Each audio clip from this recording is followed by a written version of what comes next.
Praise God. ದೇವರು ನಮ್ಮನ್ನು ಆಶೀರ್ವದಿಸಲಿ. ಯೇಸು ಕ್ರಿಸ್ತನ ಹೆಸರಿನಲ್ಲಿ ನಿಮಗೆ ಶುಭಾಶಯಗಳು. ದೇವರ ನಾಮಕ್ಕೆ ಮಹಿಮೆಯುಂಟಾಗಲಿ. ನಮ್ಮ ಇಂದಿನ ಸಂದೇಶದ ಶೀರ್ಷಿಕೆ ಜೀವನ ನೀಡುವ ಪ್ರೀತಿ. ಎಲ್ಲವೂ ಚೆನ್ನಾಗಿರುವಾಗ ಜನರಿಗೆ ಒಳ್ಳೆಯದಾಗಿರಲು ಎಷ್ಟು ಸುಲಭ ಎಂದು ನೀವು ಎಂದಾದರೂ ಗಮನಿಸಿದ್ದೀರಾ? ಆದರೆ ಯಾರಾದರೂ ನಿಮ್ಮನ್ನು ನಿರ್ಲಕ್ಷಿಸಿದಾಗ, ನಿಮ್ಮನ್ನು ತಪ್ಪಾಗಿ ಅರ್ಥ ಮಾಡಿಕೊಂಡಾಗ ಅಥವಾ ನಿಮಗೆ ನೋವುಂಟು ಮಾಡಿದಾಗ ಒಳಗೆ ಏನೋ ಬದಲಾಗುತ್ತದೆ.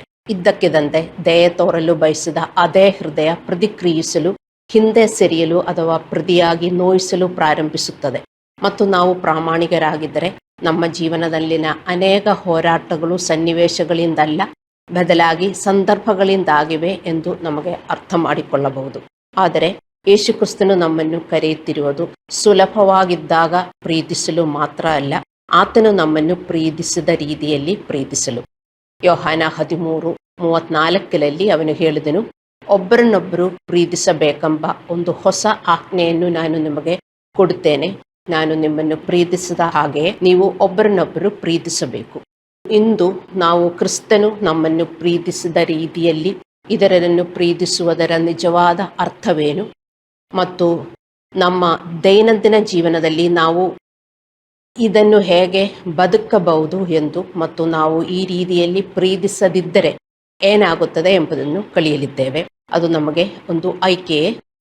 ಎಫೆಸದವರಿಗೆ 5:2 ಹೇಳುತ್ತದೆ, ಕ್ರಿಸ್ತನು ನಮ್ಮನ್ನು ಪ್ರೀತಿಸಿ ನಮಗಾಗಿ ತನ್ನನ್ನು ತಾನೇ ಒಪ್ಪಿಸಿಕೊಂಡಂತೆ ಪ್ರೀತಿಯಲ್ಲಿ ನಡೆಯಿರಿ.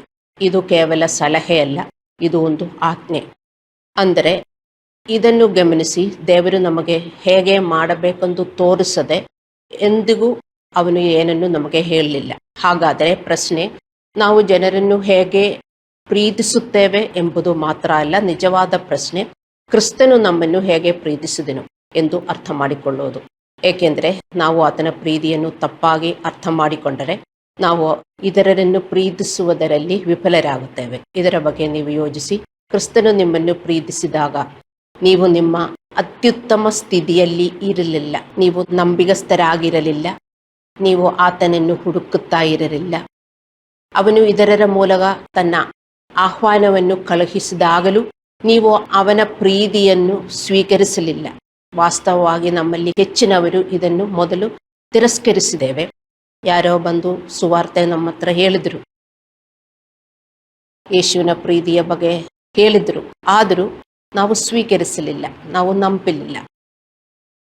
ಆದರೆ ಅವನು ನಮ್ಮನ್ನು ತಾಳ್ಮೆಯಿಂದ, ತ್ಯಾಗಮಯವಾಗಿ, ಯಾವುದೇ ಷರತ್ತುಗಳಿಲ್ಲದೆ ಪ್ರೀತಿಸಿದನು. ನಮ್ಮ ಪ್ರೀತಿ ಅವನ ಮೇಲೆ ಹೇಗೆ ಇದೆ ಎಂದು ಅವನಿಗೆ ಗೊತ್ತು. ಆದರೆ ಯೇಸು ಕ್ರಿಸ್ತನು ಅದೆಲ್ಲ ಬಿಟ್ಟು ನಮ್ಮನ್ನು ಪ್ರೀತಿಸುತ್ತಾ ಇದ್ದಾನೆ. ಅದು ನಮಗೆ ಗೊತ್ತಾಗಬೇಕು. ಅಂದರೆ ನಾವು ಬದುಕಲು ಕರೆಯಲ್ಪಟ್ಟ ಪ್ರೀತಿಯ ಮಾನದಂಡವು ಇತರರು ನಮ್ಮನ್ನು ಹೇಗೆ ನಡೆಸಿಕೊಳ್ಳುತ್ತಾರೆ ಎಂಬುದರ ಮೇಲೆ ಆಧಾರಿತವಲ್ಲ, ಆದರೆ ಕ್ರಿಸ್ತನು ನಮ್ಮನ್ನು ಹೇಗೆ ನಡೆಸಿಕೊಳ್ಳುತ್ತಾನೆ ಎಂಬುದರ ಮೇಲೆ ಆಧಾರಿತವಾಗಿದೆ. ಒಂದು ದಿನ ನಾವು ನೋಡಿದರೆ ನಾವು ಎಷ್ಟೊಂದು ದೇವರನ್ನು ಪ್ರೀತಿಸುತ್ತೇವೆ. ನೀವು ಯೋಚಿಸುತ್ತೀರಾ? ನಾವು ಮರ್ತೇ ಬಿಡ್ತೇವೆ. ಆದರೆ ಅವರು ನಮ್ಮನ್ನು ತುಂಬ ಪ್ರೀತಿಸುತ್ತಾ ಇದ್ದಾರೆ, ಕಾಪಾಡುತ್ತಾ ಇದ್ದಾರೆ, ನಮ್ಮ ಹಿಂದೆ ಇದ್ದಾರೆ, ನಮಗೊಳ್ಳೆಯದಾಗಬೇಕು ಅಂತ. ನಮಗದು ಕಾಣುವುದಿಲ್ಲ, ಆದರೆ ಅದೇ ನಿಜ. ಇಂದು ಅನೇಕ ವಿಶ್ವಾಸಿಗಳು ಯೇಸು ನಮ್ಮನ್ನು ಪ್ರೀತಿಸಿದ ರೀತಿಯಲ್ಲಿ ಇತರರನ್ನು ಪ್ರೀತಿಸುವುದು ನಿಜವಾಗಿಯೂ ಅಗತ್ಯವಿಲ್ಲ ಎಂದು ಭಾವಿಸುತ್ತಾರೆ. ಅವರು ಯೋಚಿಸುತ್ತಾರೆ, ನಾನು ಪ್ರಾರ್ಥಿಸುವವರೆಗೆ, ಬೈಬಲ್ ಓದುವವರೆಗೆ, ಚರ್ಚ್ಗೆ ಹೋಗುವವರೆಗೆ ನಾನು ಚೆನ್ನಾಗಿರ್ತೇನೆ, ದೇವರು ನನ್ನನ್ನು ಆಶೀರ್ವದಿಸುವನು. ಆದರೆ ಪ್ರೀತಿ ಇಲ್ಲದೆ ಇವೆಲ್ಲವೂ ನಿಷ್ಪ್ರಯೋಜಕವಾಗುತ್ತದೆ ಎಂದು 1 ಕೊರಿಂಥದವರಿಗೆ 13:1-3 ನಾವು ಓದುತ್ತೇವೆ. ಸತ್ಯವೇನೆಂದರೆ, ಕ್ರಿಸ್ತುವಿನಂತೆ ಪ್ರೀತಿಸುವುದು ಕ್ರಿಶ್ಚಿಯನ್ ಧರ್ಮದ ಒಂದು ಸಣ್ಣ ಭಾಗವಲ್ಲ, ಅದು ಅದರ ಕೇಂದ್ರ. ನಾವು ತಿಳ್ಕೊಳ್ಳುತ್ತೇವೆ, ನಾವು ಇವತ್ತು ಯೇಸು ಕ್ರಿಸ್ತನಲ್ಲಿ ಬಂದಿದ್ದೇವೆ, ಇವತ್ತು ಮುಖ್ಯ ಏನು? ನಾವು ಪ್ರಾರ್ಥಿಸಬೇಕು, ಬೈಬಲ್ ಓದಬೇಕು, ಚರ್ಚ್ ಹೋಗಬೇಕು, ಅದೇನು ಬಿಡಬಾರದು. ಇದೆಲ್ಲ ನಾವು ಮಾಡಿದರೆ ನಾವು ಸರಿಯಾಗಿದ್ದೇವೆ, ನಮಗೇನು ಕೊರತೆ ಇಲ್ಲ ಎಂದು ನಾವು ತಿಳ್ಕೊಳ್ಳುತ್ತೇವೆ. ಆದರೆ ನಮಗೆ ಪ್ರೀತಿ ಇಲ್ಲದಿದ್ದರೆ ಇದೆಲ್ಲ ನಿಷ್ಪ್ರಯೋಜಕ ಎಂದು ನಾವು ಅರ್ಥ ಮಾಡಿಕೊಳ್ಳಬೇಕು. ನಿಮ್ಮ ಜ್ಞಾನದಿಂದ ಜನರು ನಿಮ್ಮನ್ನು ನನ್ನ ಶಿಷ್ಯರೆಂದು ತಿಳಿದುಕೊಳ್ಳುವವರು ಎಂದು ಯೇಸು ಕ್ರಿಸ್ತನು ಹೇಳಲಿಲ್ಲ. ನಿಮ್ಮ ದಾನದಿಂದ ಮತ್ತು ನಿಮ್ಮ ಪ್ರತಿಭೆಯಿಂದ ಅಥವಾ ನಿಮ್ಮ ಸೇವೆಯಿಂದ ಜನರು ನಿಮ್ಮನ್ನು ನನ್ನ ಶಿಷ್ಯರೆಂದು ತಿಳಿದುಕೊಳ್ಳುವರು ಎಂದು ಯೇಸು ಕ್ರಿಸ್ತನು ಹೇಳಲಿಲ್ಲ. ಆದರೆ ಅವರೇನು ಹೇಳಿದರು? ನಿಮ್ಮ ಪ್ರೀತಿಯಿಂದ ಅವರು ನೀವು ನನ್ನ ಶಿಷ್ಯರು ಎಂದು ತಿಳಿದುಕೊಳ್ಳುತ್ತಾರೆ ಎಂದು ಯೇಸು ಕ್ರಿಸ್ತನು ಹೇಳಿದರು. ನಾವು ಹೇಗೆ ಇನ್ನೊಬ್ಬರನ್ನು ಪ್ರೀತಿಸುತ್ತೇವೆ, ಅವರನ್ನು ಕ್ಷಮಿಸಿ ಸಹಿಸಿ, ಯೇಸು ಕ್ರಿಸ್ತನು ನಮ್ಮನ್ನು ಪ್ರೀತಿಸಿದಾಗೆ ನಾವು ಇನ್ನೊಬ್ಬರನ್ನು ಪ್ರೀತಿಸಿದಾಗ ಇನ್ನೊಬ್ಬರಿಗೆ ಅರ್ಥವಾಗುತ್ತೆ, ಅಯ್ಯೋ ನಾನೆಷ್ಟು ಕೆಟ್ಟದ್ದು ಇವರಿಗೆ ಮಾಡಿದೆ, ಆದರೂ ಅದೆಲ್ಲ ಮನಸ್ಸಲ್ಲಿ ಇಟ್ಕೊಂಡು ಅವರು ಪ್ರತಿಕ್ರಿಯಿಸುತ್ತಾ ಇಲ್ಲ ಎಂದು ಇನ್ನೊಬ್ಬರಿಗೆ ಅರ್ಥವಾಗಬೇಕು. ನಮ್ಮ ಕುಟುಂಬದಲ್ಲೂ ಆದರೆ ಮಾತ್ರ ಇನ್ನೊಬ್ಬರಿಗೆ ನಾವು ದೇವರ ಶಿಷ್ಯರೆಂದು ಗೊತ್ತಾಗುವುದು. ಇದು ನಮಗೆ ಮುಖ್ಯ. ಮೊದಲು ನಾವು ಅರ್ಥ ಮಾಡಿಕೊಳ್ಳೋಣ, ಯೇಸುವಿನಂತೆ ನಾವು ಪ್ರೀತಿಸಲಿಲ್ಲದಿದ್ದರೆ ಏನಾಗುತ್ತದೆ. ಸೊ ವಿಶ್ವಾಸಿಗಳು ತಿಳ್ಕೊಳ್ಳುತ್ತಾರೆ, ಪ್ರಾರ್ಥನೆ ಸಾಕು, ಚರ್ಚ್ ಹೋಗುವುದು ಸಾಕು, ಬೈಬಲ್ ಓದುವುದು ಸಾಕು, ಫಾಸ್ಟಿಂಗ್ ಮಾಡಿದರೆ ಸಾಕು ಅಂತ. ಆದರೆ ಅಷ್ಟೊಂದು ಇಂಪಾರ್ಟೆನ್ಸು, ಪ್ರಾರ್ಥನೆಗಷ್ಟು ಇಂಪಾರ್ಟೆನ್ಸು, ಅಲ್ಲಾಂದರೆ ಚರ್ಚ್ಗೆ ಹೋಗುವುದಷ್ಟು ಇಂಪಾರ್ಟೆನ್ಸು ಇದೆಲ್ಲ ನಮಗೆ ಬೇಕು. ಆದರೆ ಇದಕ್ಕೆಲ್ಲ ನಾವು ತುಂಬ ಇಂಪಾರ್ಟೆನ್ಸ್ ಕೊಡ್ತೇವೆ. ಅದು ಕೊಡಬೇಕು, ಕೊಡಬೇಡ ಅಂದಲ್ಲ ನಾನು ಹೇಳುವುದು. ಆದರೆ ಅಷ್ಟು ಇಂಪಾರ್ಟೆನ್ಸು ನಾವು ಇನ್ನೊಬ್ಬರನ್ನು ಪ್ರೀತಿಸುವುದಕ್ಕೆ ಕೊಡ್ತೀವಾ? ಅದೇ ಮುಖ್ಯ. ನಮ್ಮ ಮನೆಯವರನ್ನು, ನಮ್ಮ ಕುಟುಂಬ ಸದಸ್ಯರನ್ನು, ಚರ್ಚಿನವರನ್ನು, ನಮ್ಮ ಪಾದ್ರಿಯನ್ನು ನಾವು ಪ್ರೀತಿಸುವುದಕ್ಕೆ ನಾವು ಇಂಪಾರ್ಟೆನ್ಸ್ ಕೊಡ್ತೀವ? ಅದು ಹಾಗೆ ನಾವು ಮಾಡಲಿಲ್ಲದಿದ್ದರೆ ಏನಾಗುತ್ತದೆ? ನಾವು ಯೇಸುವಿನಂತೆ ಪ್ರೀತಿಸಲು ನಿರ್ಲಕ್ಷಿಸಿದರೆ ನಮ್ಮ ಹೃದಯಗಳು ನಿಧಾನವಾಗಿ ಗಟ್ಟಿಯಾಗುತ್ತದೆ. ನಾವು ಸ್ವಾರ್ಥರಾಗುತ್ತೇವೆ. ದೇವರು ಮತ್ತು ಜನರೊಂದಿಗಿನ ನಮ್ಮ ಸಂಬಂಧ ದುರ್ಬಲವಾಗುತ್ತದೆ. ನಮ್ಮ ಪ್ರಾರ್ಥನೆಗಳು ಶಕ್ತಿಯನ್ನು ಕಳೆದುಕೊಳ್ಳುತ್ತದೆ ಮತ್ತು ನಮ್ಮ ನಂಬಿಕೆ ನಿರ್ಜೀವವಾಗುತ್ತದೆ. ಕೋಪ, ಸೇಡು ಯಾವಾಗಲೂ ನಮ್ಮಲ್ಲಿ ಇರುತ್ತದೆ. ನಾವು ಚೆನ್ನಾಗಿ ಮಾತನಾಡುತ್ತೇವೆ, ಚೆನ್ನಾಗಿ ನಗುತ್ತೇವೆ, ಚೆನ್ನಾಗಿ ಆರಾಧನೆ ಮಾಡುತ್ತೇವೆ, ಆದರೆ ಒಳಗಡೆ ಬೇರೆಯೊಬ್ಬರ ಮೇಲೆ ಕೋಪ, ಸೇಡು ಇದೆಲ್ಲ ಇರುತ್ತದೆ, ಅಲ್ಲವೇ? ನಮಗೆ ಶುದ್ಧ ಹೃದಯ ಇರುವುದಿಲ್ಲ. ನಮಗೆ ಶುದ್ಧ ಹೃದಯ ಬೇಕು ಮತ್ತು ನಮ್ಮ ಹೃದಯಗಳು ಶುದ್ಧವಾಗುವುದಿಲ್ಲ. ನಾವು ಇನ್ನೊಬ್ಬರನ್ನು ಯೇಸುದೇವರು ಹೇಗೆ ಪ್ರೀತಿಸಿದ್ದಾರೆ ಅದೇ ಥರ ನಾವು ಪ್ರೀತಿಸಲಿಲ್ಲದಿದ್ದರೆ ನಮ್ಮ ಹೃದಯ ಎಂದಿಗೂ ಶುದ್ಧವಾಗುವುದಿಲ್ಲ. ಅದು ಒಂದು ಆಪ್ಷನ್ ಅಲ್ಲ. ಮತ್ತಾಯ 5:8 ಹೇಳುತ್ತದೆ, ಹೃದಯದಲ್ಲಿ ಪರಿಶುದ್ಧರು ಧನ್ಯರು, ಏಕೆಂದರೆ ಅವರು ದೇವರನ್ನು ನೋಡುತ್ತಾರೆ. ನಮಗೆಲ್ಲರಿಗೂ ದೇವರನ್ನು ನೋಡಬೇಕು. ದೇವರನ್ನು ನೋಡುವುದು ಅಂದರೆ ಫಿಸಿಕಲಿ ನಾವು ನೋಡುವುದಲ್ಲ. ನಮಗೆ ಅರ್ಥವಾಗುತ್ತದೆ ದೇವರು ನಮ್ಮ ಜೊತೆ ಇದ್ದಾರೆ. ಪರಿಶುದ್ಧ ಹೃದಯವಿಲ್ಲದೆ ದೇವರನ್ನು ಯಾರು ನೋಡುವುದಿಲ್ಲ ಅಂತ ಮತ್ತಾಯ 5:8 ಬರೆದಿದೆ. ಸೊ ಯೇಸು ಕ್ರಿಸ್ತನು ನಮ್ಮನ್ನು ಪ್ರೀತಿಸಿದ ಹಾಗೆಯೇ ನಾವು ಪ್ರೀತಿಸಲಿಲ್ಲದಿದ್ದರೆ ಈ ಹೃದಯ ನಮಗೆಂದಿಗೂ ಸಿಗುವುದಿಲ್ಲ. ಅರ್ಥ ಮಾಡಿಕೊಳ್ಳಿ. ಹಲ್ಲೆಲೂಯಾ. ಅಷ್ಟೇ ಅಲ್ಲ,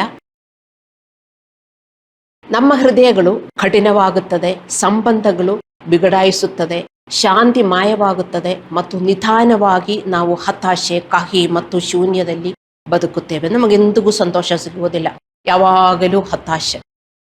ಹೊರಗೆ ಎಲ್ಲ ನಾವು ಚೆನ್ನಾಗಿ ಮಾತನಾಡುತ್ತೇವೆ, ನಗುತ್ತೇವೆ, ಆದರೆ ಒಳಗಡೆ ಯಾವಾಗಲೂ ಕ್ವೆಶ್ಚನ್ ಮಾರ್ಕು. ಯಾಕೆ ಯಾವುದು ಚೆನ್ನಾಗಾಗುವುದಿಲ್ಲ? ನನಗೆ ಏನಾದರೂ ಬಿಡುಗಡೆ ಇದೆಯೇ? ಕಾರಣ ಏನು? ನಾವು ಇನ್ನೊಬ್ಬರನ್ನು ನಾವು ಪ್ರೀತಿಸುತ್ತಾ ಇಲ್ಲ. 1 ಯೋಹಾನ 4:20 ಬರೆದಿದೆ, ಒಬ್ಬನು ನಾನು ದೇವರನ್ನು ಪ್ರೀತಿಸುತ್ತೇನೆ ಎಂದು ಹೇಳಿ ತನ್ನ ಸಹೋದರರನ್ನು ಹಾಗೆ ಮಾಡಿದರೆ ಅವನು ಸುಳ್ಳುಗಾರನಾಗಿದ್ದಾನೆ. ಏಕೆಂದರೆ ತಾನು ಕಾಣುವ ಸಹೋದರರನ್ನು ಪ್ರೀತಿಸದವನು ಕಾಣದಿರುವ ದೇವರನ್ನು ಹೇಗೆ ಪ್ರೀತಿಸಾನು? ಪ್ರೀತಿಯಲ್ಲಿ ನಡೆಯುವುದು ದೇವರನ್ನು ನಿಜವಾಗಿಯೂ ತಿಳಿದುಕೊಳ್ಳುವುದಕ್ಕೆ ಸಾಕ್ಷಿಯಾಗಿದೆ. ನಾವೊಂದು ಸಾಕ್ಷಿಯಾಗಿ ಈ ಲೋಕದಲ್ಲಿ ಜೀವನ ಮಾಡಬೇಕು. ನೀವು ನೋಡ್ತಾ ಇದ್ದೀರಿ, ಓ ನನಗೆ ಸಾಕ್ಷಿ ಇಲ್ಲ, ನನಗೆ ಟೆಸ್ಟಿಮೊನೀಸ್ ಇಲ್ಲ ನಂದ. ನಾವು ದೇವರಂತೆ ಪ್ರೀತಿಸಿ ಈ ಲೋಕದಲ್ಲಿ ಜೀವನ ಮಾಡುವುದೇ ಒಂದು ಮೊದಲನೇ ಸಾಕ್ಷಿ.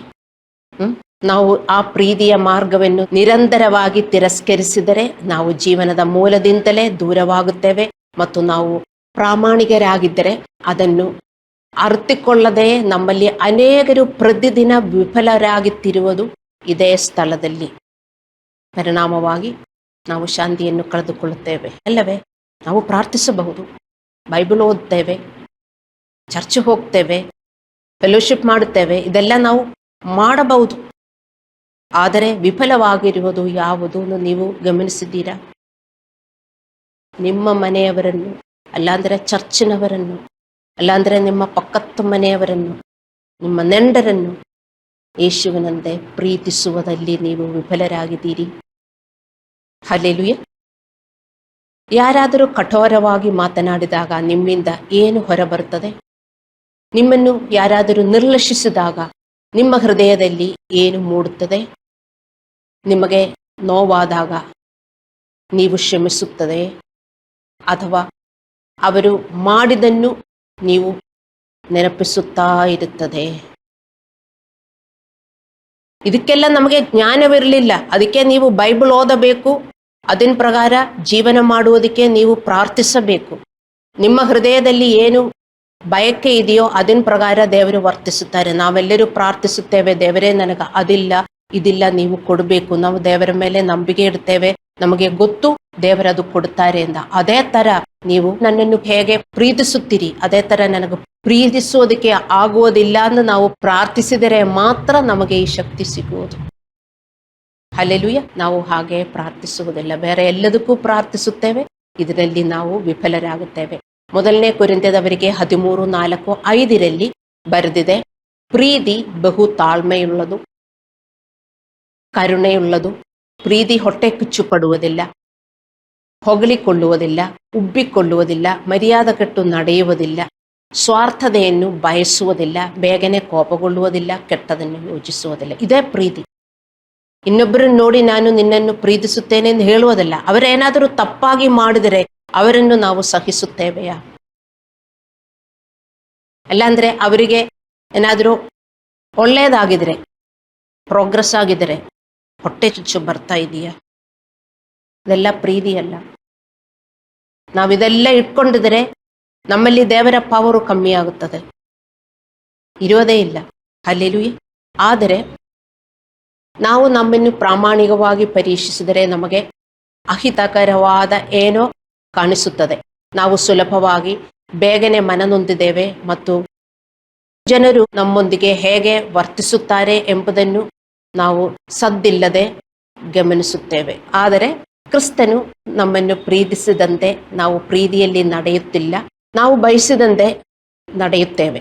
ನಮ್ಮ ಪ್ರೀತಿಯು ಜನರು ನಮ್ಮನ್ನು ಹೇಗೆ ನಡೆಸಿಕೊಳ್ಳುತ್ತಾರೆ ಎಂಬುದರ ಮೇಲೆ ಅವಲಂಬಿತರಾಗಿರುವವರೆಗೆ ನಾವು ಕ್ರಿಸ್ತನ ಪ್ರೀತಿಯಲ್ಲಿ ಬದುಕುತ್ತಿಲ್ಲ, ನಾವು ಲೋಕದಂತೆ ಬದುಕುತ್ತೇವೆ. ನಾವು ಹೇಗೆ ಈ ಲೋಕದಲ್ಲಿ ಹುಟ್ಟಿದ್ದೇವೆ ಅದೇ ಥರ ನಾವು ವರ್ತಿಸುತ್ತೇವೆ ಎಂದು ಅರ್ಥ ಮಾಡಿಕೊಳ್ಳಬೇಕು. ಮತ್ತು ನಾವು ಆತ್ಮೀಯರು ಎಂದು ಹೇಳಿದರೆ ನಾವು ಈ ಲೋಕದಲ್ಲಿ ಇರುವವರು ಥರ ಅಲ್ಲ, ನಾವು ಬೇರೆ ಥರ ಇರುವವರು. ನಾವು ಆತ್ಮೀಯರು ಎಂದು ಹೇಳಿ ಪ್ರೀತಿಯಲ್ಲಿ ನಾವು ಒಬ್ಬರನ್ನೊಬ್ಬರು ವರ್ತಿಸಲಿಲ್ಲದಿದ್ದರೆ ನಾವು ಈ ಲೋಕದಲ್ಲಿ ಇರುವವರು ತರಾನೇ ಎಂದು ಅರ್ಥ ಮಾಡಿಕೊಳ್ಳಬೇಕು. ನಮ್ಮ ಜೀವನದಲ್ಲಿ ದೊಡ್ಡ ಸಮಸ್ಯೆ ಎಂದರೆ ಪ್ರಾರ್ಥನೆಯ ಕೊರತೆ ಅಲ್ಲ, ಜ್ಞಾನದ ಕೊರತೆ ಅಲ್ಲ, ಆದರೆ ನಿಜವಾದ ಪ್ರೀತಿಯ ಕೊರತೆ. ಅರ್ಥ ಮಾಡಿಕೊಳ್ಳಿ. ಯಾಕೆ ನನಗೇನೋ ಕೊರತೆ ಇದೆಯಲ್ಲ, ನನಗಷ್ಟು ಒಂದು ಹುಷಾರಾಗ್ತಾ ಇಲ್ವಲ್ಲ, ನನಗೆ ಯಾಕೆ ಶಕ್ತಿ ಇಲ್ಲ, ನನಗೆ ಯಾಕೆ ಒಂದು ದಮ್ ಬರ್ತಾ ಇಲ್ಲ ಅಂದೆಲ್ಲ ನೀವು ತಿಳ್ಕೊಳ್ತೀರಲ್ಲ. ಆದರೆ ಬೇರೆ ಯಾರು ನಿಮ್ಮನ್ನು ಅಡ್ವೈಸ್ ಮಾಡಿರಬಹುದು, ಹೌದು ನೀವು ಇನ್ನೂ ಜಾಸ್ತಿ ಪ್ರಾರ್ಥಿಸಬೇಕು, ಉಪವಾಸ ಮಾಡಬೇಕು ಅಂದೆಲ್ಲ ನೀವು ಹೇಳ್ತಾ ಇರಬಹುದು, ಬೇರೆಯವರಾದರೂ ನಿಮಗೆ ಸಲಹೆ ಕೊಡ್ತಾ ಇರಬಹುದು. ಆದರೆ ನಿಮಗಿಲ್ಲದಿರುವುದು ಪ್ರೀತಿಯಿಂದ ಅರ್ಥ ಮಾಡಿಕೊಳ್ಳಿ. ಇನ್ನೊಬ್ಬರನ್ನು ದೇವರನ್ನು ಪ್ರೀತಿಸಿದ ಹಾಗೆ ಪ್ರೀತಿಸಕ್ಕೆ ನಾವು ಶುರು ಮಾಡಿದಾಗ ನಮಗೆ ಶಕ್ತಿ ಸಿಗುತ್ತದೆ. ನಾವು ತುಂಬ ಜನರನ್ನು ಹಂಗೆ ಬಿಟ್ಟು ಬಿಟ್ಟಿದ್ದೇವೆ, ನಮ್ಮ ಮನೆಯವರನ್ನಾದರೂ ಚರ್ಚಿನವರನ್ನಾದರೂ. ಅದೆಲ್ಲ ನಾವು ನೋಡಿ ಅವರನ್ನು ಕ್ಷಮಿಸಿ ಯೇಸುವಿನ ಥರ ನೀವು ಪ್ರೀತಿಸುವುದಕ್ಕೆ ನೀವು ಸ್ವಲ್ಪ ಟೈಮ್ ತೆಗೆದು ಮಾಡಿದರೆ ನಿಮಗೆ ಶಕ್ತಿ ಬರ್ತದೆ. ನೀವು ಪ್ರಾಕ್ಟೀಸ್ ಮಾಡಿ ನೋಡಿ, ನಾನು ಹೇಳುವುದು ತಪ್ಪ ಅಂತ. ಕೆಲವೊಮ್ಮೆ ನಾವು ತುಂಬ ದಣಿದಿರುತ್ತೇವೆ, ನಿಮಗೆ ಶಕ್ತಿನೇ ಇರುವುದಿಲ್ಲ ಅಲ್ಲವೇ? ನಾವು ತಿಳ್ಕೊಳ್ತೇವೆ, ಯಾಕೆ ನನಗೆ ಹಿಂಗಾಗ್ತಾ ಇದು, ನಾನು ಇನ್ನು ಜಾಸ್ತಿ ಪ್ರಾರ್ಥಿಸಬೇಕು. ಅಲ್ಲಾಂದರೆ ಫೆಲೋಶಿಪ್ ಮಾಡಬೇಕು, ಇದೆಲ್ಲ ನೀವು ಮಾಡ್ತೀರಿ. ಅಲ್ಲಾಂದರೆ ಉಪವಾಸದಿಂದ ನಾನು ಪ್ರಾರ್ಥಿಸಬೇಕು, ಇದೆಲ್ಲ ನೀವು ತಿಳ್ಕೊಡ್ತೀರಿ. ಅದೆಲ್ಲ ಅಲ್ಲ ಕಾರಣ, ನೀವು ಇನ್ನೂ ಕೆಲವರನ್ನು ಪ್ರೀತಿಸಬೇಕಾಗಿರುವ ರೀತಿಯಲ್ಲಿ ಪ್ರೀತಿಸುತ್ತಾ ಇಲ್ಲ. ಅದಕ್ಕೆ ಅವರನ್ನು ಪ್ರೀತಿಸುವುದಕ್ಕೆ ಹೃದಯದಿಂದ ನೀವು ತಯಾರಾಗಿದರೆ ನಿಮಗೆ ಆ ಶಕ್ತಿ ಬರುತ್ತದೆ. ಹಲ್ಲೆಲೂಯಾ. ನೀವು ಇದು ಮಾಡಿ ನೋಡಿ, ನಿಮಗೆ ಅರ್ಥವಾಗುತ್ತದೆ. ಯೇಸು ಕ್ರಿಸ್ತನು ತೋರಿಸಿದ ಪ್ರೀತಿಯು ಅನುಕೂಲಕರವಾಗಿರಲಿಲ್ಲ, ಭಾವನಾತ್ಮಕವಾಗಿರಲಿಲ್ಲ ಮತ್ತು ಅದಕ್ಕೆ ಅರ್ಹರು ಯಾರು ಎಂಬುದರ ಮೇಲೆ ಆಧಾರಿತವಾಗಿರಲಿಲ್ಲ. ಅದು ಉದ್ದೇಶಪೂರ್ವಕ, ತ್ಯಾಗಮಯ ಮತ್ತು ಸ್ಥಿರವಾಗಿತ್ತು. ಉದ್ದೇಶಪೂರ್ವಕ, ಅದು ನಮಗೆ ಬರುವುದಿಲ್ಲ. ಮನುಷ್ಯರು ನಮಗೆ ಎಷ್ಟೊಂದು ಕೆಟ್ಟದಾಗಿ ವರ್ತಿಸುತ್ತಾರೆ ಅಲ್ಲವೇ?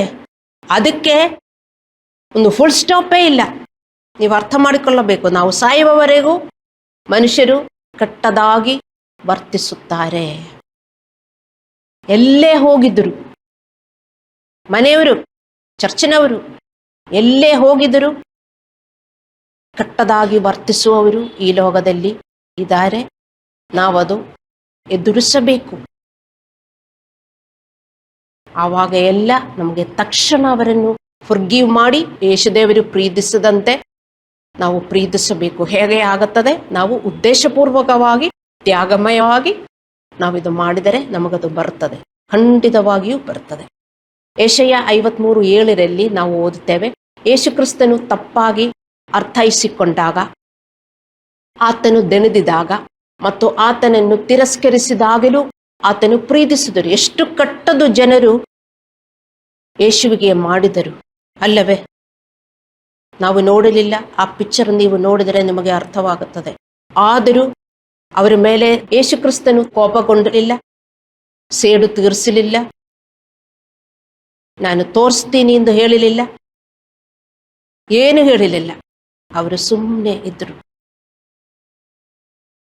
ಅದೇ ಥರ ಪ್ರೀತಿ ನಮ್ಮಲ್ಲಿ ಬೆಳೆಸಬೇಕಂದರೆ ಅದು ಉದ್ದೇಶಪೂರ್ವಕವಾಗಿರಬೇಕು. ಯಾಕೆ ಉದ್ದೇಶಪೂರ್ವಕವಾಗಿರಬೇಕು? ಇಲ್ಲದಿದ್ದರೆ ನಮಗೆ Christianity is of no use ಅಲ್ಲವೇ? ನಮಗೆ ಈಗ ಈ ಲೋಕದ ಆಶೀರ್ವಾದ ಅಲ್ಲ ಬೇಕಾಗಿರುವುದು, ದೇವರಿಂದ ಡಿವೈನ್ ಆಶೀರ್ವಾದ, ದೈವಿಕ ಆಶೀರ್ವಾದ ನಮಗೆ ಬೇಕು. ಅದಕ್ಕೆ ನಾವು ಪ್ರಾರ್ಥಿಸುವುದು ಅಲ್ಲವೇ? ಆದರೆ ಅದೇ ಥರ ನಾವು ಜೀವನ ಮಾಡಬೇಕು.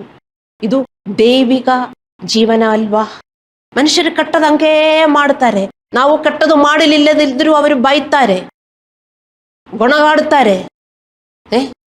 ನಾವದು ಮನಪೂರ್ವಕವಾಗಿ, ಉದ್ದೇಶಪೂರ್ವಕವಾಗಿ ನಾನು ಅವರನ್ನು, ಯೇಸು ನನ್ನನ್ನು ಪ್ರೀತಿಸಿದಂತೆ ನಾನು ಪ್ರೀತಿಸಬೇಕು. ಅದು ಯಾವಾಗಲೂ ಅದೇ ನೀವು ಮೆಡಿಟೇಷನ್ ಮಾಡಬೇಕು. ದೇವರೇ ನನಗೆ ಶಕ್ತಿ ಕೊಡಿ.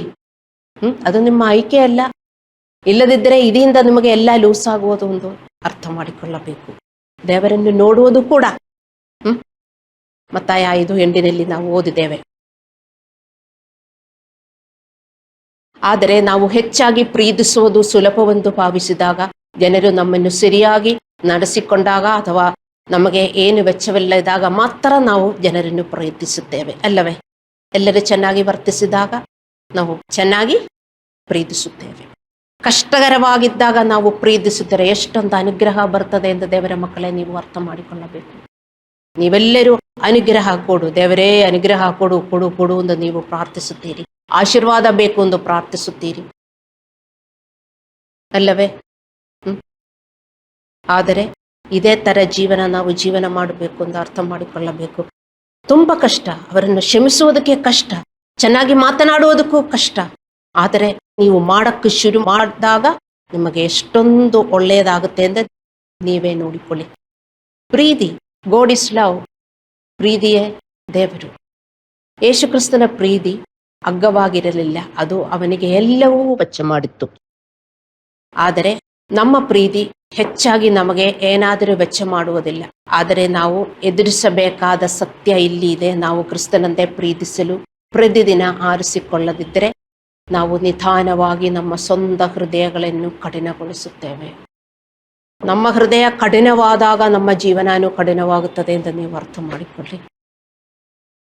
ಅರ್ಥವಾಯ್ತಾ? ನಮ್ಮ ಹೃದಯ ಕಠಿಣವಾದಾಗ ನಮ್ಮ ಜೀವನನೂ ಕಠಿಣವಾಗುತ್ತದೆ. ಎಲ್ಲರಿಗೂ ಪ್ರಾಬ್ಲಮ್ ಬರ್ತದೆ. ಆದರೆ ಆ ಪ್ರಾಬ್ಲಮ್ ನಿಮಗೆ ಇನ್ನೂ ಪ್ರಾಬ್ಲಮ್ ಎಂದು ನಿಮಗೆ ಅನಿಸುತ್ತದೆ. ಯೇಸುದೇವರು ಹೇಳಿದ್ರು ಈ ಲೋಕದಲ್ಲಿ ನಿಮಗೆ ಪ್ರಾಬ್ಲಮ್ಸ್ ಇದೆ ಅಂತ, ಆದರೆ ನಾನಿದ್ದೀನಿ ನಿಮಗೆ ಅಂತ ಯೇಸುದೇವರು ಹೇಳಿದ್ರು. ಸೊ ನಮ್ಮ ಹೃದಯ ಕಠಿಣಗೊಂಡರೆ ಒಂದೊಂದು ಪ್ರಾಬ್ಲಮ್ ನಮಗೆ ತುಂಬ ಪ್ರಾಬ್ಲಮ್ ಅಂದೇ ಅನಿಸುತ್ತದೆ, ಅರ್ಥ ಮಾಡಿಕೊಳ್ಳಿ. ಆದರೆ ಪ್ರಾಬ್ಲಮ್ಸ್ ಬಂದಾಗ ನಮ್ಮ ಹೃದಯ ಸಾಫ್ಟ್ ಆಗಿದರೆ ಆ ಪ್ರಾಬ್ಲಮ್ಸ್ ನಮಗೆ ಸಾಲ್ವ್ ಮಾಡೋಕ್ಕಾಗತ್ತೆ. ನೀವು ಇದೊಂದು ಸತ್ಯ ಅರ್ಥ ಮಾಡಿಕೊಳ್ಳಿ, ಬರೆದಿಟ್ಕೊಳ್ಳಿ. ನಮಗೆಲ್ಲ ಪ್ರಾಬ್ಲಮ್ಸ್ ಇದೆ, ಆದರೆ ನೀವು ಆ ಪ್ರಾಬ್ಲಮ್ಸ್ ಮಾತ್ರ ನೀವು ಹೇಳಿಕೊಂಡು ಜೀವನ ಮಾಡುತ್ತೀರಿ. ಅದು ಸಾಲ್ವ್ ಮಾಡೋಕ್ಕೆ ನೀವು ಅರ್ಥ ಮಾಡಿಕೊಳ್ಳಬೇಕು. ಇದು ಸತ್ಯ. ಕ್ರಿಸ್ತನು ಪ್ರೀತಿಸಿದಂತೆಯೇ ನಾವು ಪ್ರೀತಿಸಿದಾಗ ಮಾತ್ರ ನಮ್ಮಲ್ಲಿ ಜೀವನ ಮತ್ತು ಶಾಂತಿ ಬೆಳೆಯುತ್ತದೆ. ಈ ಪ್ರೀತಿ ನಮ್ಮಲ್ಲಿ ಬೆಳೆಯದಿದ್ದರೆ ನಮ್ಮಲ್ಲಿ ಶಾಂತಿ ಉಳಿಯಲು ಸಾಧ್ಯವಿಲ್ಲ. ಎಂದಿಗೂ ಏನೇ ಸಿಗಿದರೂ ಶಾಂತಿ ಮತ್ತು ಸಂತೋಷ ನಮಗೆ ಉಳಿಯುವುದಿಲ್ಲ. ಆದರೆ ನಾವು ಉದ್ದೇಶಪೂರ್ವಕವಾಗಿ ಪ್ರೀತಿಸಲು ಪ್ರಾರಂಭಿಸಿದರೆ ನಮ್ಮ ಮಾತುಗಳು, ನಮ್ಮ ಪ್ರತಿಕ್ರಿಯೆಗಳು, ನಮ್ಮ ದೈನಂದಿನ ಆಯ್ಕೆಗಳ ಮೂಲಕ ಶಕ್ತಿಯುತವಾಗಿ ಬದಲಾಗಲು ಆರಂಭವಾಗುತ್ತದೆ. ನಾವು ನಿರ್ಧಾರಣೆ ಮಾಡಿದರೆ ಸಾಕು ದೇವರ ಮಕ್ಕಳೇ. ನೀವು ತಿಳ್ಕೊಳ್ಳುತ್ತೀರಿ, ಇಲ್ಲ ನಾನು ಫಾಸ್ಟ್ ಮಾಡಿ ಪ್ರೇಯರ್ ಮಾಡಬೇಕು, ಅಲ್ಲಾಂದರೆ ಹಿಂಗೆ ಮಾಡಿ ಅದು ಮಾಡಬೇಕು. ನೀವು ನಿರ್ಧಾರಣೆ ಮಾಡಿದರೆ ಸಾಕು. ನಿಮ್ಮ ನಿರ್ಧಾರಣೆ 100% ಆಗಿದರೆ ನಿಮಗೆ ಅಲ್ಲಿಂದ ನಿಮಗೆ ಶಕ್ತಿ ಸಿಗುತ್ತದೆ. ನೀವು ಯಾರು ನಿರ್ಧಾರಣೆ ತಕ್ಕೊಂಡಿಲ್ಲ, ಅದಕ್ಕೆ ಬರೀ ಫಾಸ್ಟಿಂಗ್ ಮಾಡುವುದು, ಪ್ರಾರ್ಥನೆ ಮಾಡುವುದು ಅಷ್ಟೇ. ಹಲ್ಲೆಲೂಯ.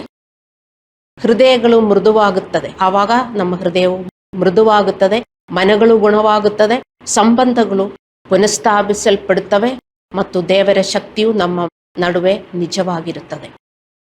ಇನ್ನೊಂದು ಸತ್ಯ ನೀವು ಅರ್ಥ ಮಾಡಿಕೊಳ್ಳಬೇಕು.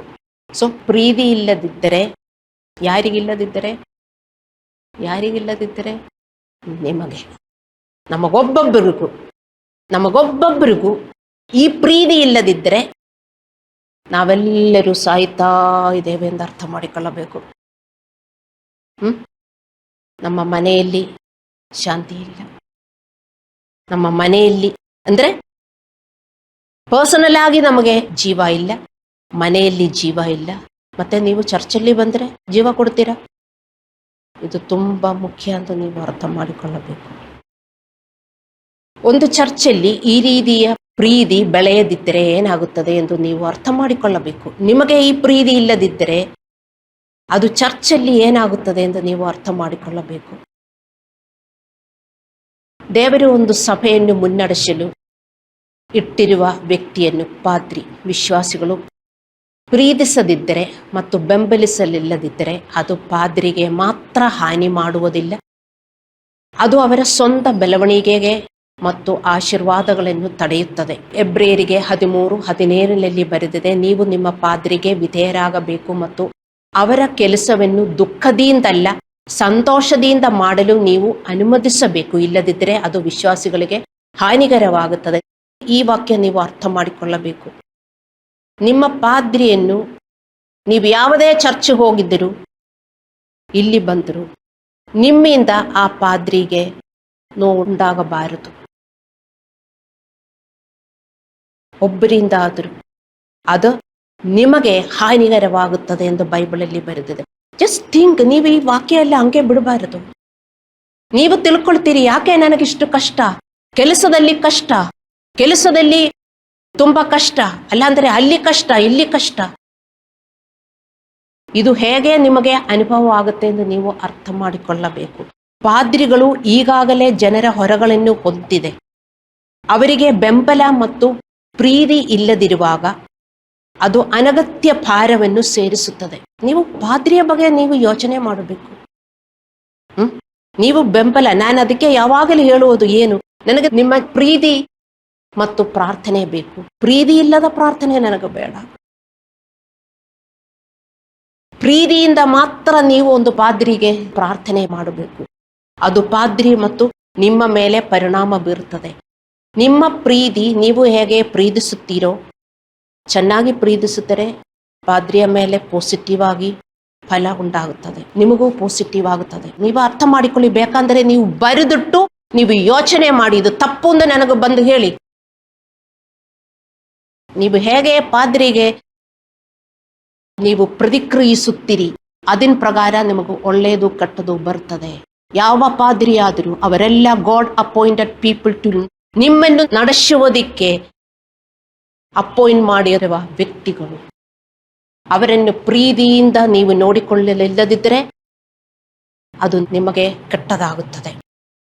ಇದು ಪಾದ್ರಿಯ ಆಂತರಿಕ ಶಕ್ತಿ ಮತ್ತು ಚರ್ಚನ್ನು ಮುನ್ನಡೆಸುವ ಸಂತೋಷದ ಮೇಲೆ ಪರಿಣಾಮ ಬೀರುತ್ತದೆ. ಪ್ರೀತಿ ಇಲ್ಲದಿದ್ದಾಗ ಪ್ರಾಮಾಣಿಕ ಪಾದ್ರಿಯೂ ಸಹ ಹೊರೆಯಾಗಬಹುದು ಮತ್ತು ದಣಿದಿರಬಹುದು. ಅದಕ್ಕಾಗಿಯೇ ನೀವು ನಿಮ್ಮ ಪಾದ್ರಿಯನ್ನು ದುಃಖಿಸಬಾರದು ಎಂದು ಇಬ್ರಿಯರಿಗೆ 13:17 ಬರೆದಿದೆ. ಈ ಒಂದು ವಾಕ್ಯ ನನಗೆ ಯಾವಾಗಲೂ ಒಂದು ಮೆಸೇಜ್ ಮಾಡಿಕೊಂಡು ನಿಮಗೆ ಬೋಧಿಸಬೇಕು ಎಂದು ನನಗೆ ಅನಿಸುತ್ತದೆ. ಯಾಕೆಂದರೆ ನಿಮಗೆ ಅದು ಅರ್ಥವಾಗುವುದಿಲ್ಲ.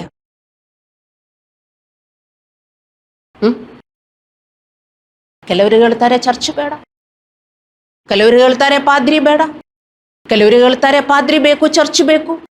ನೀವೆಲ್ಲ ಹೇಳ್ತೀರಾ ಚರ್ಚ್ಗೆ ಬರ್ತೀರಿ, ನಿಮಗೆ ಪಾದ್ರಿ ಬೇಕು.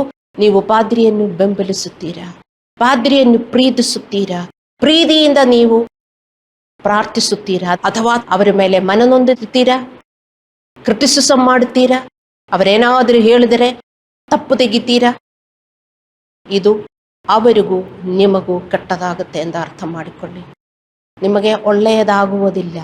ನೀವು ಯಾರಾದರೂ ಹೀಗೆ ಮಾಡಿದರೆ ನೀವು ರಿಪೆಂಟ್ ಮಾಡಿ ಮಾತ್ರ ಹೋಲಿ ಕಮ್ಯೂನಿಯನ್ ತಗೊಳ್ಬೇಕು.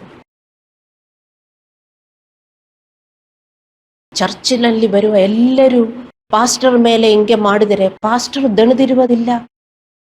ಪಾಸ್ಟರನ್ನು ಪ್ರೀತಿಸುವುದಕ್ಕೆ, ಯೇಸುದೇವರು ನಮ್ಮನ್ನು ಪ್ರೀತಿಸುವ ತರ ಪಾಸ್ಟರನ್ನು ಪ್ರೀತಿಸುವುದಕ್ಕೆ ಚರ್ಚಲ್ಲಿ ಜನರಿಲ್ಲದಿದ್ದರೆ ಪಾಸ್ಟರ್ಸು ದಣಿದಿರುತ್ತಾರೆ. ಅವರಿಗೆ ಚರ್ಚ್ ಮುನ್ನಡೆಸುವುದಕ್ಕೆ ಆಗುವುದಿಲ್ಲ. ಯಾಕೆಂದರೆ ಚರ್ಚಿನ ಸಭೆಯಲ್ಲಿ ಬರುವವರ ಹೋರಾಟಗಳೆಲ್ಲ ಅವರೇ ಹೊತ್ತುಕೊಳ್ಳಬೇಕು, ಅವರಿಗೆ ಪ್ರಾರ್ಥಿಸಬೇಕು. ಅವರ ಹೊರೆಯನ್ನು ನಿಮಗೆ ಗೊತ್ತಾಗುವುದಿಲ್ಲ.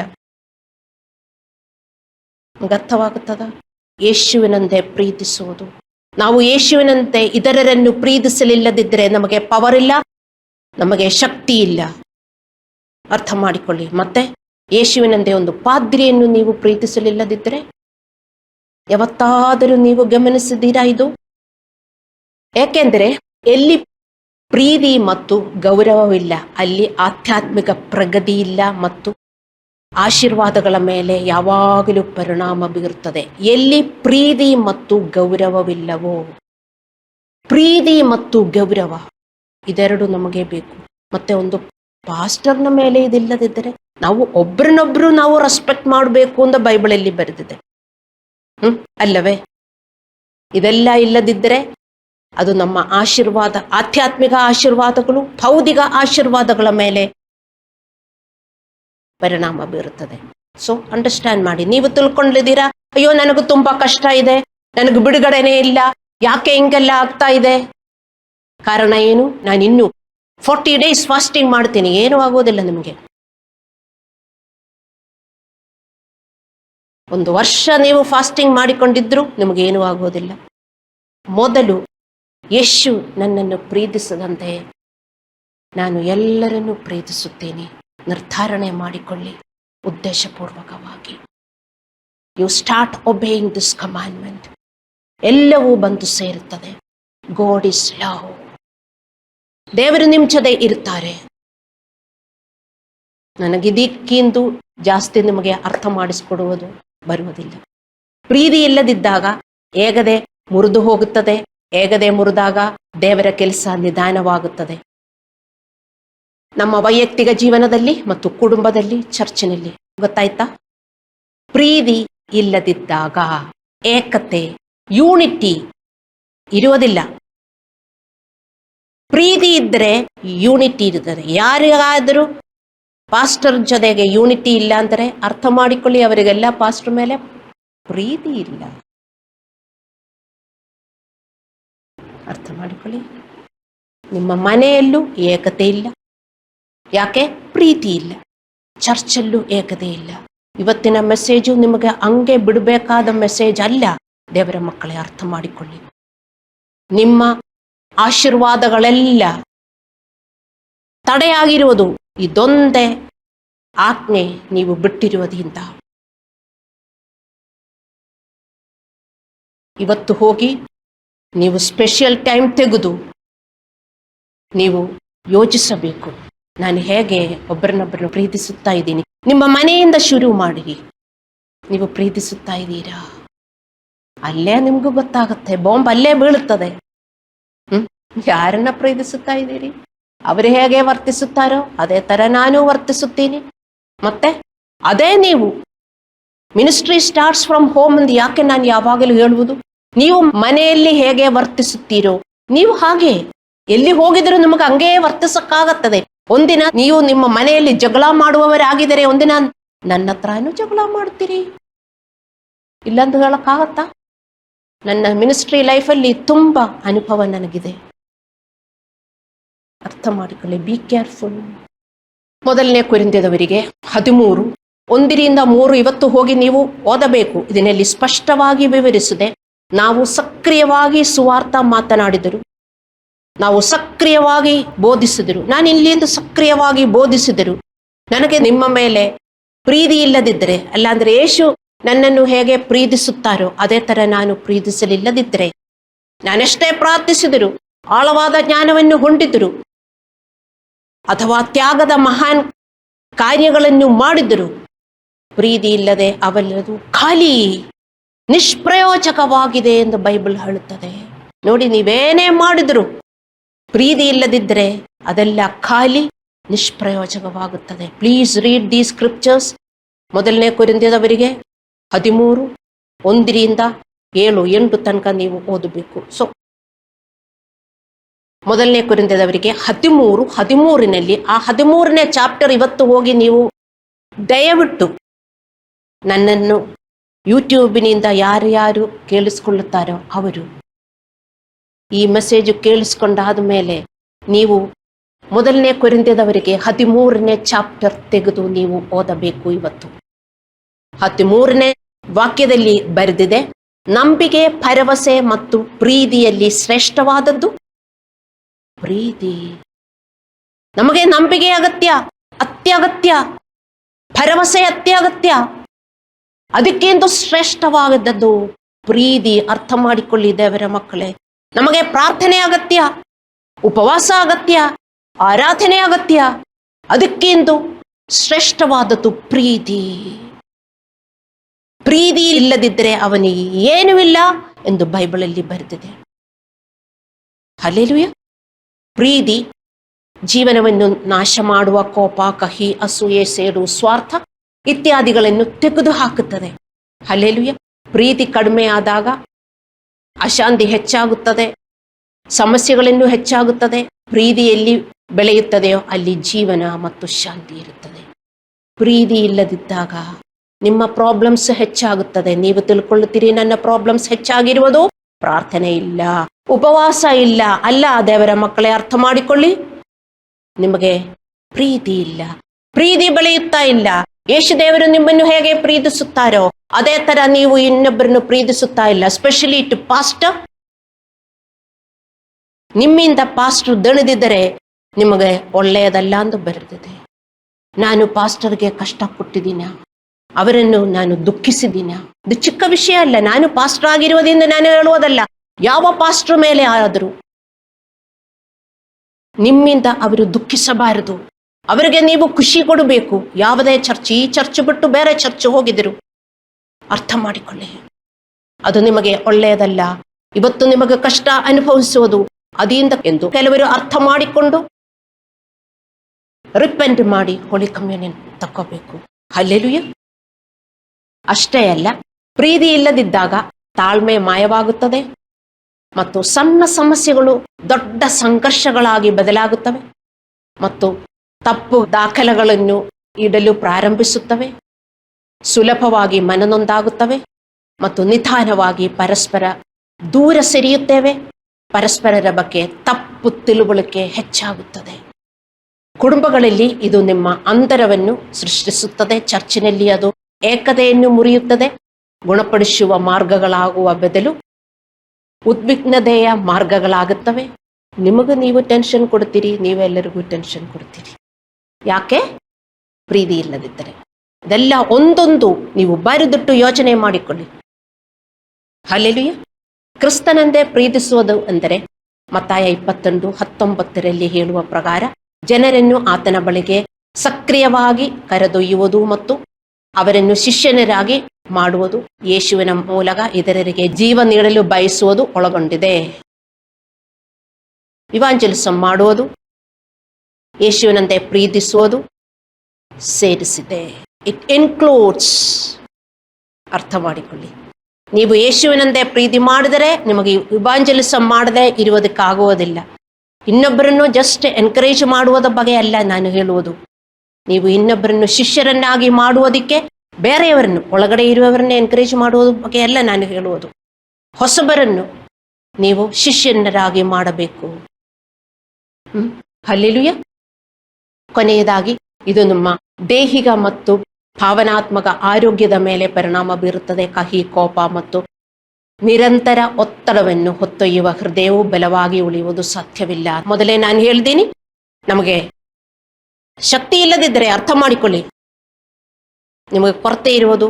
ದೇವರೇ ನನ್ನನ್ನು ಅಭಿಷೇಕಿಸು, ನನ್ನನ್ನು ಅಭಿಷೇಕಿಸು ಎಂದು ಹೇಳಿದರೆ ಆ ಅಭಿಷೇಕದಿಂದ ನೀವು ಶಕ್ತಿಯುತರಾಗ್ತೀರಿ ಎಂದು ನೀವು ತಿಳ್ಕೊಳ್ಳುತ್ತೀರಿ. ಹೌದು, ಅದು ಸ್ವಲ್ಪ ಟೈಮ್ ಇರ್ತದೆ. ಆ ಅಭಿಷೇಕ ದೇವರು ಕೊಡುವುದು ನಮಗೇನಾಗುವುದಿಲ್ಲ, ಅದು ಮಾಡುವುದಕ್ಕೆ ನಮಗೇನಾಗುವುದಿಲ್ಲ.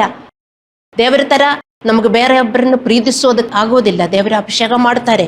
ಅದಂತರ ನಾವು ಪ್ರೀತಿಸಿದರೆ ಮತ್ತು ನಮ್ಮಲ್ಲಿ ಇನ್ನೂ ಅಭಿಷೇಕ ಜಾಸ್ತಿ ಆಗುತ್ತದೆ. ಒಳಗಿನ ಶಾಂತಿಯ ಕೊರತೆಯು ಹೊರಗೆ ಆಂತರಿಕ ಆಯಾಸ ಮತ್ತು ಭಾವನಾತ್ಮಕ ಬಳಲಿಕೆಯ ಮೂಲಕ ಕಾಣಿಸಿಕೊಳ್ಳಲು ಪ್ರಾರಂಭವಾಗುತ್ತದೆ. ನಾವು ಪ್ರೀತಿ ಮತ್ತು ಶಾಂತಿಯಿಂದ ಬದುಕಲು ಸೃಷ್ಟಿಸಲ್ಪಟ್ಟಿದ್ದೇವೆ. ನಾವು ಟೆನ್ಷನಿಂದ ಬದುಕಲು ಅಲ್ಲ ದೇವರು ಸೃಷ್ಟಿಸಿರುವುದು. ನಾವು ಕಣ್ಣೀರಿನಿಂದ ಬದುಕಲು ಅಲ್ಲ ದೇವರು ನಮ್ಮನ್ನು ಸೃಷ್ಟಿಸಿರುವುದು. ಅದೆಲ್ಲ ಬರ್ತದೆ, ಅದೆಲ್ಲ ಬರುವುದಿಲ್ಲ ಎಂದು ನಾನು ಹೇಳುವುದಿಲ್ಲ. ಕಷ್ಟ, ದುಃಖ ಇದೆಲ್ಲ ಬರ್ತದೆ. ಆದರೆ ಅದನ್ನಲ್ಲೇ ಮುಳುಗಿ ಜೀವನ ಮಾಡುವುದಕ್ಕಲ್ಲ ನಮ್ಮನ್ನು ಸೃಷ್ಟಿಸಿರುವುದು. ಅದು ಬರ್ತೆ, ಅದು ಅಲ್ಲಿಂದ ನಾವು ಸಂತೋಷ ಸಮಾಧಾನದಲ್ಲಿ ಜೀವನ ಮಾಡುವುದಕ್ಕೆ ನಾವು ಜಂಪ್ ಮಾಡಬೇಕು. ಅದೇ ನೀವು ಇಲ್ಲಿ ಬಂದು ಕಲಿಯಬೇಕಾಗಿರುವುದು. ಇದೇನು ಟೀಚಿಂಗ್ ಇನ್ಸ್ಟಿಟ್ಯೂಷನ್ ಅಲ್ಲವೇ? ಚರ್ಚ್ ಅಂದರೆ ಏನು? ನೀವು ಅದಕ್ಕೆ ಬರುವುದು. ಇಲ್ಲಿಂದ ಕಲಿತ್ಕೊಂಡು ಅದರ ಪ್ರಕಾರ ಅಭ್ಯಾಸ ಮಾಡಬೇಕು. ಯೇಸುವಿನಂತೆ ಪ್ರೀತಿಸುವುದು ನಮ್ಮನ್ನು ಪ್ರತಿದಿನ ಬಲಪಡಿಸುತ್ತದೆ. ಏಕೆಂದರೆ ನಾವು ಪ್ರೀತಿಯನ್ನು ಮಾಡಿದಾಗ ಅರ್ಹರಲ್ಲದವರಿಗೂ ಸಹ ನಾವು ಜೀವನವನ್ನು ಪಡೆಯುತ್ತೇವೆ, ನಾವು ಶಕ್ತಿಯನ್ನು ಪಡೆಯುತ್ತೇವೆ. ನಿಮ್ಗೆ ಶಕ್ತಿ ಇಲ್ಲದಿದ್ದಾಗ ಯಾರನ್ನು ನೀವು ಕ್ಷಮಿಸಬೇಕು, ಅವರಿಗೆ ಒಂದು ಮೆಸೇಜ್ ಹಾಕಿ, ಚೆನ್ನಾಗಿ ಮಾತನಾಡಿ. ಅಲ್ಲಾಂದ್ರೆ ಅವರನ್ನು ಕರೆದು ಒಂದು ಕಾಫಿ ಕೊಡ್ರಿ. ಅದೆಲ್ಲ ಕೊಡುವುದಿಲ್ಲ, ಖರ್ಚಾಗುತ್ತಲ್ಲ. ಮೆಸೇಜ್ ಆದರೂ ಹಾಕಿ. ಇದು ದೈವಿಕ ವಿನಿಮಯ, ಡಿವೈನ್ ಎಕ್ಸ್ಚೇಂಜ್. ಪ್ರೀತಿ ಕೊಡ್ರಿ, ನಿಮಗೆ ಪ್ರೀತಿ ಸಿಗುತ್ತದೆ. ಪ್ರೀತಿ ಕೊಡ್ರಿ, ನಿಮಗೆ ಶಕ್ತಿ ಸಿಗುತ್ತದೆ. ಬರೀ ದೇವರೇ ನನಗೆ ಶಕ್ತಿ ಕೊಡಿ, ಶಕ್ತಿ ಕೊಡಿ ಎಂದು ಹೇಳಿದರೆ ಶಕ್ತಿ ಸಿಗುವುದಿಲ್ಲ. ನಾವು ಕೊಡುವವರಾಗಿದ್ದರೆ ಮಾತ್ರ ನಮಗೆ ಸಿಗುವುದು. ಬರೀ ಇಸ್ಕೊಳ್ಳುವವರು ಮಾತ್ರ ಆಗಿರಬಾರದು. ನಾವು ಕೊಡುವವರಾಗಿದ್ದರೆ ನಾವೇನು ಕೊಡ್ತೀವೋ, press down, shaken together, running over to lap we will get. ನಾವು ಅರ್ಥ ಮಾಡಿಕೊಳ್ಳಬೇಕು. ಹಲ್ಲೆಲೂಯಾ. ನಾವು ಪ್ರೀತಿಯನ್ನು ಸುರಿಸಿದಾಗ ನಮ್ಮ ದೇವರು ಪ್ರೀತಿಯನ್ನು ಸುರಿಸುತ್ತಾರೆ. ದೇವರು ನಮ್ಮನ್ನು ಹೇಗೆ ಪ್ರೀತಿಸುವುದು? ದೇವರ ಮತ್ತು ಪ್ರೀತಿ ಎಲ್ಲಿ ಹೋಗಿದರೂ ನಮಗೆ ಅವರ ಆಶೀರ್ವಾದ, ಅವರ ಫೇವರು ನಾವು ನೋಡ್ತೇವೆ. ಯಾವಾಗ ನಾವು ಪ್ರೀತಿಯನ್ನು ಬೇರೆಯವರಿಗೆ ಸುರಿಸಿದರೆ, ಅಯ್ಯೋ ಇದು ದೇವರು, ಎಷ್ಟೊಂದು ಮರ್ಸಿ, ಫೇವರ್ ನಮಗೆ ಸಿಗುತ್ತದೆ ಎಂದು ನೀವು ಅರ್ಥ ಮಾಡಿಕೊಳ್ಳಬೇಕು. ಅದು ಪ್ರೀತಿ ಸುರಿಸಿದರೆ ಮಾತ್ರ ನಿಮಗೆ ದೇವರಿಂದ ಸುರಿಸುತ್ತದೆ. ಹೀಗಾಗಿ ಇಂದು ಐಕ್ಯೆಯು ನಿಮ್ಮ ಮುಂದಿದೆ. ಕೇವಲ ಬೋಧನೆಯಾಗಿ ಅಲ್ಲ, ಬದಲಾಗಿ ದೈನಂದಿನ ನಿರ್ಧಾರವಾಗಿ ಜೀವನ ಅಥವಾ ಶುಷ್ಕತೆ, ಮೃದುತ್ವ ಅಥವಾ ಗಡಿಸುತನ, ದೇವರ ಹರಿವು ಅಥವಾ ಆಧ್ಯಾತ್ಮಿಕ ನಿಶ್ಚಲತೆ ದೇವರ ಅಂಗ ನಮಗೆ ಸುರಿಸುತ್ತಾ ಇರುತ್ತಾರೆ. ಇಲ್ಲದಿದ್ದರೆ ನಿಮ್ಮ ಜೀವನ ಶುಷ್ಕತೆ. ನೀವು ಹೇಳ್ತೀರಲ್ಲ, ನನಗೆ ಏನೋ ಒಂದು ಆಗ್ತಾನೇ ಇಲ್ಲ, ಯಾಕೆ? ಶುಷ್ಕತೆ. ಸುರಿಸುರಿ ಹೋಗಿ ಜೀವನ. ಬೇರೆಯವರಿಗೆ ಹೋಗಿ ನೀವು ಜೀವನ ಸುರಿಸಿದರೆ ನಿಮಗೆ ಜೀವನ ಬರುತ್ತದೆ. ನೀವು ಮನೆ ಕೂತ್ಕೊಂಡು ಬರೀ ನೀವು ಲ್ಯಾಪ್ಟಾಪ್ ಅಲ್ಲಿ ನಿಮ್ಮ ಕೆಲಸ ಮಾಡಿದರೆ ಶುಷ್ಕತೆ. ಸ್ವಲ್ಪ ಕ್ಲೋಸ್ ಮಾಡಿಬಿಟ್ಟು ಬೇರೆಯವರಿಗೆ ಹೋಗಿ ಜೀವನ ಕೊಡಬೇಕು. ದೇವರು ಜೀವನ ಸುರಿಸುತ್ತಾ ಇರ್ತಾರೆ. Please write it all this and tell me this is wrong. Why you feel dry? This is the reason. You don't give life to others, then how do you get life to you? Even if God has given you a gift, with that you don't give life to others. Sorry to tell you this. Don't live selfish life. Go and give the life that God has given you. ದೇವರು ಅಂಕೆಯ ಸುರಿಸುತ್ತಾರೆ ಜೀವನ. ಸ್ವಾರ್ಥರಾಗಿ ಇರುವವರು ಎಲ್ಲ ಶುಷ್ಕತೆ ಮಾತ್ರ ಇರುತ್ತದೆ. ಹೀಗಾಗಿ ಇಂದು ಆಯ್ಕೆಯು ನಿಮ್ಮ ಮುಂದಿದೆ. ಕೇವಲ ಬೋಧನೆಯಾಗಿ ಅಲ್ಲ, ಬದಲಾಗಿ ದೈನಂದಿನ ನಿರ್ಧಾರವಾಗಿ ಜೀವನ ಅಥವಾ ಶುಷ್ಕತೆ, ಮೃದುತ್ವ ಅಥವಾ ಗಡಸುತನ, ದೇವರ ಹರಿವು ಅಥವಾ ಆಧ್ಯಾತ್ಮಿಕ ನಿಶ್ಚಲತೆ ನೀವು ಆಯ್ಕೆ ಮಾಡಬಹುದು. ನೀವೇ ಆಯ್ಕೆ ಮಾಡಿರುವುದು. ನೀವಿವತ್ತು ಹಾದು ಹೋಗುವ ಜೀವನ ನೀವೇ ಆಯ್ಕೆ ಮಾಡಿರುವುದು. ಹಲ್ಲೆಲೂಯ. ನೀವು ಯೇಸುವಿನಂತೆ ಪ್ರೀತಿಸುವುದು ನಿಮ್ಮ ಜೀವನವನ್ನು ಸ್ವತಃ ಅನುಭವಿಸುವುದಲ್ಲದೆ ಆ ಜೀವನದ ವಾಹಕರಾಗುತ್ತೀರಿ. ದೇವರ ರಾಜ್ಯವು ಹೀಗೆ ಬೆಳೆಯುತ್ತದೆ. ನೀವು ಯೇಸುವಿನಂತೆ ಪ್ರೀತಿಸಿದಾಗ ನಿಮಗೆ ಜೀವನ ಹರಿಯುತ್ತಾ ಇರುತ್ತದೆ. ಹಾಗೆಯೇ ನೀವು ಜೀವನದ ವಾಹಕರಾಗುತ್ತೀರಿ. ಹಾಗೆಯೇ church will expand and Kingdom will expand. Hallelujah. ನಾವು ಕಣ್ಣುಗಳನ್ನು ಮುಚ್ಚಿ ಪ್ರಾರ್ಥನೆ ಮಾಡೋಣ.